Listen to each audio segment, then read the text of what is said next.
Mi padre no esperó a la cena para humillarme. Lo hizo antes de que el pavo llegara siquiera a la mesa. Una mano en su cerveza, la otra sosteniendo el móvil grabándome mientras alineaba platos y cubiertos como había hecho cada acción de gracias. 14 segundos después, el video estaba en Facebook. El pie de foto decía: mirad a esta fracasada. Siempre fue una sirvienta. Mis hermanos se rieron. Mi madre apartó la mirada. Yo me quedé allí plantada, servilleta en la mano, sintiendo cómo me ardía la cara, mientras la casa se llenaba de risas que no eran mías. No dije ni una palabra. Cogí el bolso, salí por la puerta principal y no miré atrás. A la mañana siguiente, sus móviles vibraban por otro motivo, porque la sirvienta a la que se habían burlado había dejado por fin de servir. Antes de contaros el resto, decime, ¿desde dónde estáis viendo esto?, para saber que no soy la única que ha tenido que alejarse de la familia para encontrar paz. La acción de gracias siempre había tenido el mismo aspecto en nuestra casa. Los mismos cuencos para las patatas fritas, el mismo ruido de fútbol filtrándose desde el salón, la misma norma que nadie decía en voz alta. Yo trabajaba. Ellos miraban. Cada año me repetía que estaba bien, que mantener la paz era mejor que empezar una pelea. Pero esta vez, algo se quebró en el momento en que mi padre pulsó publicar. Ni siquiera me miró después de subir el video. Solo se rió y dijo: relájate, Emma. Es una broma. Sloan resopló sin levantar la vista del móvil. Jason murmuró algo sobre que necesitaba sentido del humor. Y mi madre, María, se quedó mirando el horno, fingiendo que el pavo requería toda su atención. Eso era lo que siempre hacía, fingir. Yo había sido la arregladora de la familia desde que tengo uso de razón. La que trabajaba en 2 empleos, saldaba pequeñas deudas, prestaba dinero, callaba. Cuando se acumulaban las facturas, yo intervenía. Cuando mi hermana dejaba la cuenta en rojo, yo la cubría. Cuando mi padre quería una barbacoa nueva, la pedía con mi tarjeta. De algún modo, la responsabilidad se convirtió en servidumbre. Esa noche, sentada sola en la encimera de la cocina de la tía Ruth, reproduje por fin el video. 14 segundos. Sin música, sin contexto, solo yo doblando servilletas. El pie de foto brillando debajo. Mirad a esta fracasada. Siempre fue una sirvienta. Los comentarios de abajo eran peores. Emojis de risa, corazones de gente que ni siquiera conocía. Mi hermano había comentado: al menos se le da bien algo. Sloan respondió con caritas riendo. Hasta un primo se unió. Clásica Emma, nunca para de trabajar. Había pasado la vida siendo útil. Pero ser útil no equivale a respeto. Ruth no dijo mucho cuando me encontró viéndolo. Solo me tendió una manta y dijo: no les debes ni un segundo más. Por primera vez en años, creí que alguien lo decía en serio. No pegué ojo. Me quedé junto a la ventana viendo parpadear la farola sobre el camino de entrada. El móvil vibraba una y otra vez. Mensajes de Jason, de mi madre, hasta de mi padre. Cada uno más corto y frío que el anterior. Ninguno decía lo siento. Ni uno preguntó si estaba bien. Por la mañana, algo en mi interior había cambiado. No era exactamente rabia. Era la ausencia de ella. Como el momento tras una tormenta en que todo queda en silencio, pero sabes que el mundo ya no es el mismo. Cerré el portátil, deslicé el móvil por la encimera y me susurré: que se rían cuanto quieran. Se acabó lo de hacer de sirvienta. A la mañana siguiente, el aire cortaba como un cuchillo el pensamiento. Salí antes de que amaneciera, todavía con los vaqueros del día anterior, el cielo amoratado de gris. El porche de Ruth olía a café y a lluvia. No preguntó qué había pasado. Ya sabía lo suficiente. Eso fue lo que facilitó respirar. Sin preguntas, sin fingimientos, solo silencio. A las 8, el móvil vibró de nuevo. Sloan, su nombre iluminando la pantalla como estática. El mensaje era breve. ¿Por qué no puedo sacar $2,000 de tu cuenta? Ni hola, ni disculpa, ni mención de lo ocurrido la noche anterior. Solo exigencia, cruda y casual, como si me pidiera que le pasara la sal. Miré la pantalla tanto tiempo que las palabras se difuminaron. Luego me reí, un sonido seco y sin humor que hasta a mí me sobresaltó. Había cerrado la cuenta conjunta horas antes, transfiriendo cada dólar ahorrado a una privada. Tras la publicación en Facebook, tras el silencio, tras los años de ser quien pagaba, limpiaba y perdonaba, por fin cayó la ficha. No me querían por quien era. Me querían por lo que hacía por ellos. Sloan envió otro mensaje. ¿Hablas en serio? Necesito el dinero hoy. Luego otro. Eres increíble. ¿Tanto rencor? Mis dedos flotaron sobre el teclado, pero no escribí. En vez de eso, Repasé nuestros mensajes antiguos, años de ella pidiendo prestado, yo aceptando. Entradas para conciertos, reparaciones urgentes del coche, cena de cumpleaños que prometió compartir pero nunca pagó. Todo estaba allí, un registro digital de cada vez que dije sí cuando debí decir no. Ruth entró, atándose más la bata. Madrugando, dijo suavemente. Creo que acabo de despertar de un sueño muy largo, respondí. No insistió en detalles, solo asintió como si entendiera exactamente a qué me refería. Al mediodía llegó el mensaje de mi padre. Siempre ha sido una dramática. Medora. Ese no dolió. Confirmaba todo lo que ya sabía. El mismo hombre que me grabó como si fuera una broma ni siquiera fingió arrepentimiento. Casi liberador. Abrí el portátil. Empecé a ordenar mis finanzas, organizando facturas y extractos. Los números me anclaban. Eran lo único que tenía sentido. Lo ganado, lo debido, lo mío. Mis ahorros ascendían a $21.364. Cada céntimo representaba una parte de mí que nunca habían valorado. Ya no sentía ira. La ira era ruidosa, desordenada. Esto era más frío, más callado, como la calma justo antes de un incendio controlado. Esa noche lo anoté todo. Fechas, capturas, notas. No porque planeara venganza aún, sino porque necesitaba pruebas de que había ocurrido, de que no lo había imaginado. Antes de acostarme, dejé el móvil boca abajo y susurré en la oscuridad, ya no soy vuestra sirvienta. No era una declaración. Era un hecho. Sei, Akamoto. El domingo por la mañana, el silencio de aquella casa empezó a pesar más que cualquier insulto. Ni llamadas, ni mensajes, ni siquiera una disculpa falsa. Solo silencio, del tipo que zumba tras una tormenta. Ya no esperaba rama de olivo. Esperaba claridad. Y cuando llegó, lo hizo en otro mensaje de Sloan. Esta vez ni se molestó en saludar. Necesito el dinero ya. No seas rencorosa, mi pulgar flotó sobre la pantalla antes de escribir por fin. La cuenta está cerrada. No preguntes más. Sin explicaciones, sin suavidad, solo la verdad. Segundos después aparecieron los puntos de escritura. Luego un aluvión de mensajes. Palabras como egoísta, manipuladora, amargada. Y al final, la que me hizo sonreír. Has cambiado. Tenía razón. Había cambiado. Pasé el resto del día borrando en silencio cada puerta que habían usado para llegar a mí. Congelando tarjetas conjuntas, cambiando contraseñas, redirigiendo correo. Cada clic, cada correo de confirmación era como desatar otro nudo que me había estado ahogando años. Ruth vio los papeles extendidos en la mesa del comedor. Estás limpiando la casa, dijo. Más bien echando fantasmas, respondí. Me dedicó media sonrisa. Bien. Ya era hora. Esa noche empecé a indagar más hondo, no por rencor, sino por curiosidad.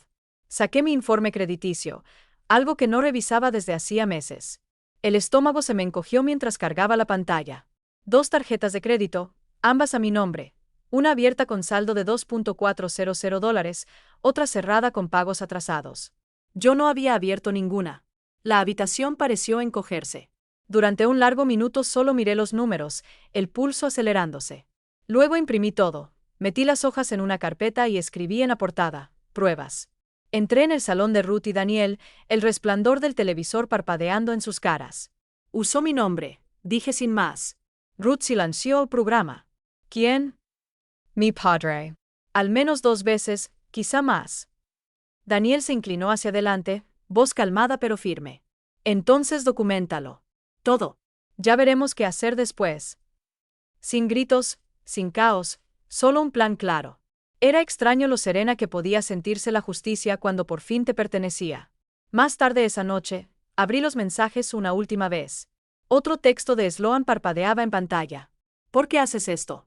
Somos familia. Tecleé 3 palabras. No preguntes más.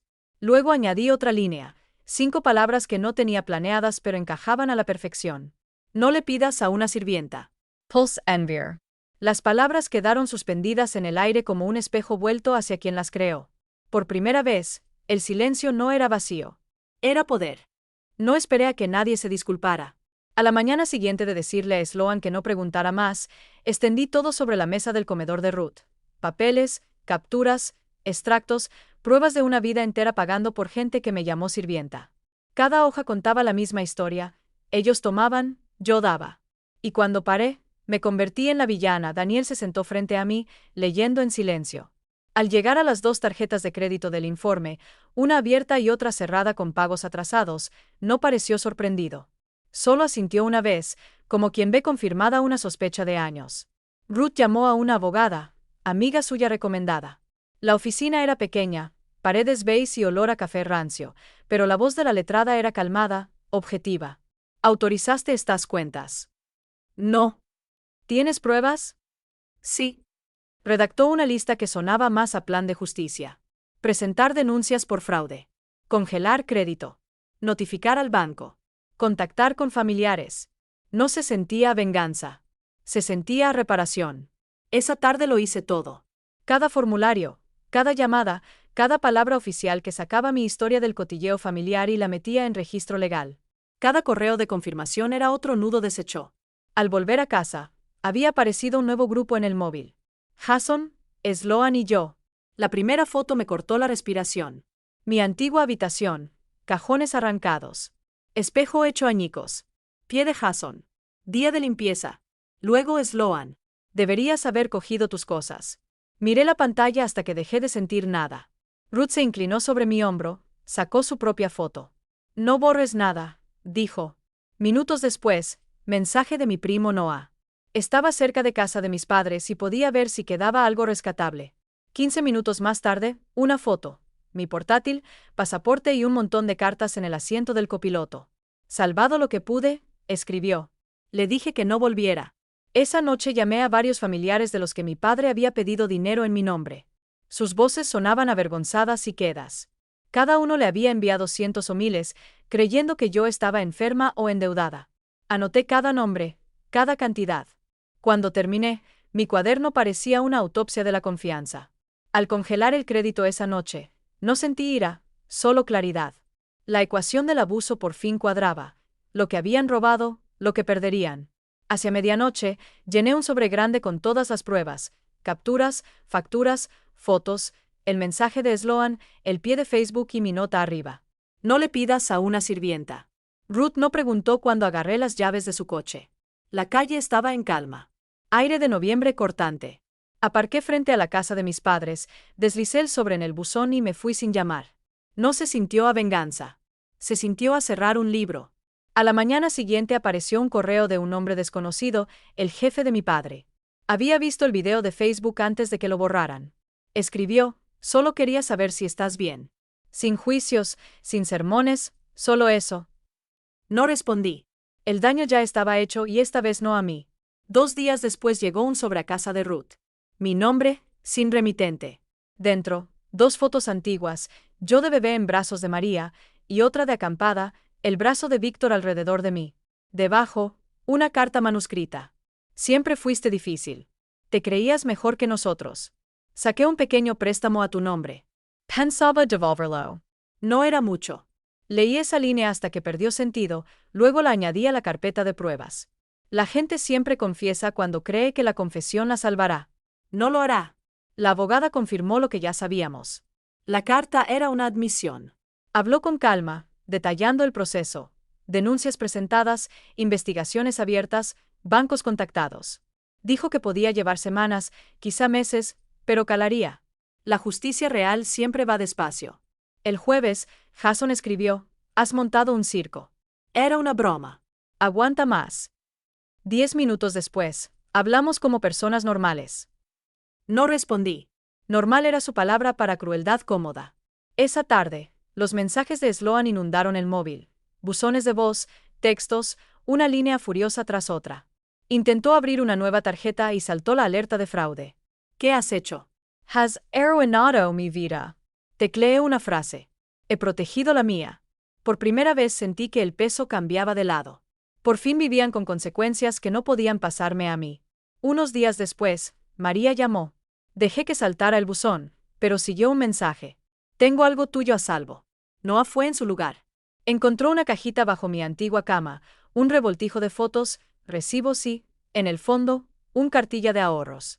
Mostraba un saldo que una vez superó los $3,000, retirado por completo la semana después de mis 21 años. Firma de mi padre al pie. Lo añadí al expediente. Cada papel era un paso de vuelta hacia mí misma. Ese fin de semana, Jason pidió vernos en un diner. Dije sí, sobre todo por curiosidad. Parecía más pequeño al entrar, hombros caídos, sudadera descolorida. Papá se está desmoronando, dijo antes de sentarse. Me contó que María se había ido y pedido el divorcio. Víctor había recibido amonestaciones en el trabajo por mala conducta y faltas. Dijo, vas a denunciar, ¿verdad? No respondí. Siguió hablando de cómo creyó a papá porque era más fácil, cómo se unió a las risas porque el silencio le hacía sentir débil. Cuando paró, dije, no vuelvas a hablar por mí. Asensio. Sin discusión. De vuelta a casa pasé junto al río. Por primera vez parecía quieto en vez de pesado. El móvil vibró otra vez. Mensaje de número desconocido, un compañero de Víctor. Esta vez oyó lo que pasó. La gente habla. Ánimo. La ironía no se me escapó. Mi padre quiso que el mundo se riera de mí. En cambio, el mundo veía cómo se deshacía él. A la mañana siguiente llamó la abogada. El banco había confirmado actividad ligada al nombre de Víctor en las cuentas abiertas a mi nombre. Pronunció palabras como delito federal y robo de identidad, frases que antes sonaban a titulares y ahora eran parte de mi historia. Le di las gracias, colgué y me quedé un momento dejando que el silencio de la cocina de Ruth se posara a mi alrededor. Ruth entró con 2 tazas de café.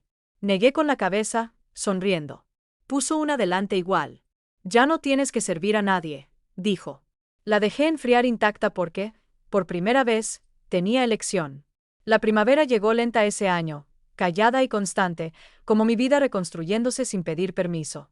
La investigación llevó semanas, pero cada correo nuevo de la abogada era un ladrillo más. Las denuncias por fraude fueron aceptadas. Las cuentas, congeladas. Los préstamos, rastreados hasta Víctor. Por una vez, los hechos no se plegaron a su versión. María pidió el divorcio. Se mudó a un piso pequeño cerca de casa de su hermana y mandó recado a través de Ruth de que no pedía perdón, solo oportunidad de empezar de cero. No respondí. Hay cosas que mejor quedan sin cerrar. Sloan desapareció tras su último estallido. La alerta crediticia la siguió. No podía abrir cuentas nuevas. Jason dejó de justificar nada. La última vez que lo vi me miró con algo entre culpa y respeto. Tenías razón, dijo quedamente y lo dejó ahí. Y Víctor perdió el trabajo. La empresa revisó antecedentes tras aflorar la denuncia de fraude. Resultó que el mismo orgullo que le llevó a humillarme en Facebook le costó lo único que valoraba más que el control, la reputación. Para abril, mis ahorros subieron de 21 a casi 30.000.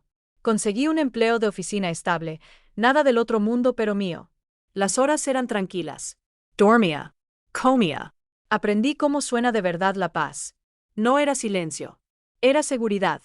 Algunas noches me sentaba en el porche de Ruth, el mismo sitio donde primero me di cuenta de que mi mundo se derrumbaba. Pero ahora el aire no escocía. Solo estaba quieto. Ya no estaba enfadada. Tampoco perdonaba. Estaba libre. A finales de primavera visité un pisito cerca del río. Las ventanas miraban al este, atrapando la primera luz, y el aire olía a algo nuevo. Ruth y Daniel se ofrecieron a ayudarme con la mudanza, pero les dije que lo haría sola. No era orgullo. Era cierre. Deshice las cajas despacio, una a una.